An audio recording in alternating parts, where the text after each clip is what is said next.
सबका स्वागत है लाइव चैट शो सच है या धोखा में। आइए मिलते हैं इलेश जी से, जिसने जादूगर जोरावर का पर्दाफाश किया।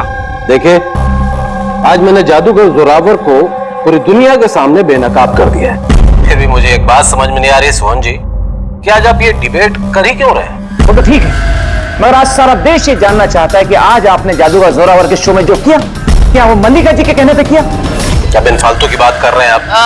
नहीं सोहन, बिल्कुल भी नहीं। मेरे कहने पे क्यों, मतलब मैं तो इलेश को जानती भी नहीं हूँ। और लेकिन मैं आपको एक बात बता दूं, जो भी इलेश ने किया है जोरावर के खिलाफ, मैं उसका पूरा समर्थन करती हूँ, क्योंकि ऐसे झूठे और जो फरेबी जादूगर होते हैं उनके साथ ऐसा ही होना चाहिए, उनको इसी तरह एक्सपोज करना चाहिए। तो मैं इसमें इलेश के साथ हूँ। बिल्कुल सही कहा मिलकर। एक मिनट, मैं भी एक अनुभवी जादूगर हूँ और मैं दावे के साथ कह सकता हूँ कि जोरावर ढोंगी नहीं है, क्योंकि जादूगर के लिए जादू एक तपस्या है, फिर वो चाहे आत्माओं की हो या आंतरिक मन की। तो आप ये कहना चाहते हैं कि हर जादूगर का कनेक्शन होता है आत्माओं से? तो मल्लिका जी, आपका भी कनेक्शन होगा आत्माओं से? नहीं सोहन, ये मेरा ऐसा कोई आत्माओं के साथ कोई कनेक्शन नहीं है। ऐसा जो कनेक्शन होता है वो सिर्फ ये जो झूठे और जो फरेबी जादूगर होते हैं ना, सिर्फ इन्हीं का हो सकता है। आप क्या कहना चाहते हैं? मैं भी फरेबी हूँ? अरे फरेबी तो ये मल्लिका है, जोरावर जैसे जोरावर के खिलाफ जलन के मारे षड्यंत्र रचा। कुछ भी मतलब। अरे आप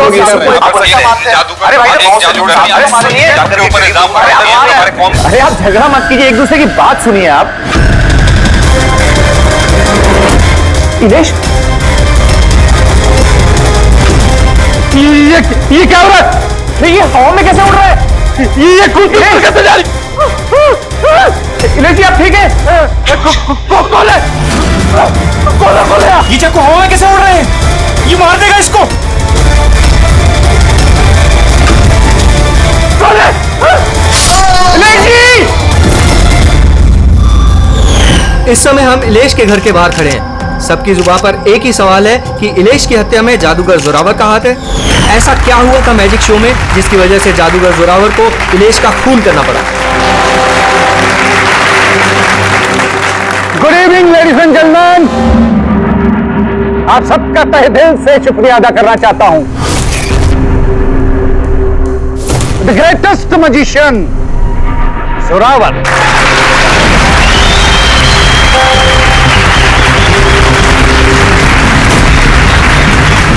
गेले।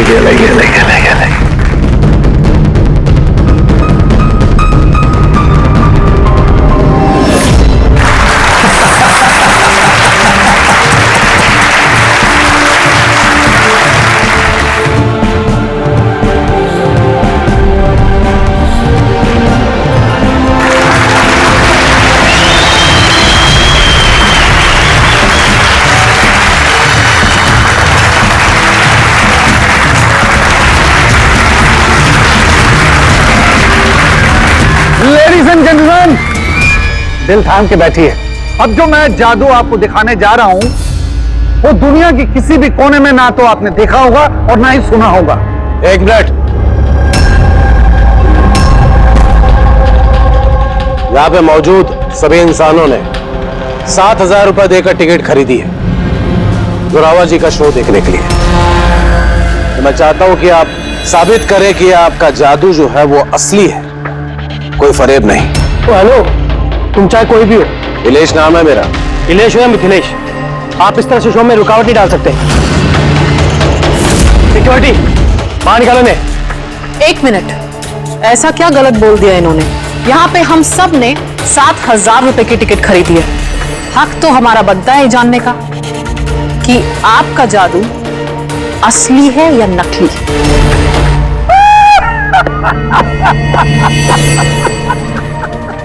मल्लिका मशहूर जादूगर नहीं, लेकिन मेरी तरह इतनी कामयाब नहीं हो पाई, इसीलिए सारे हथकंडे शुरू कर दिया तुमने जलन के मारे।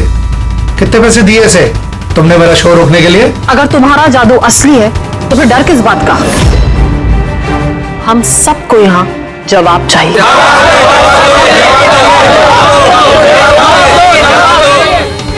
एक्सक्यूज मी बॉस, ये सब लोग हमें देख रहे हैं, आप प्लीज कुछ कीजिए। आपको जवाब देना होगा बॉस, वरना हम लोगों की रेपुटेशन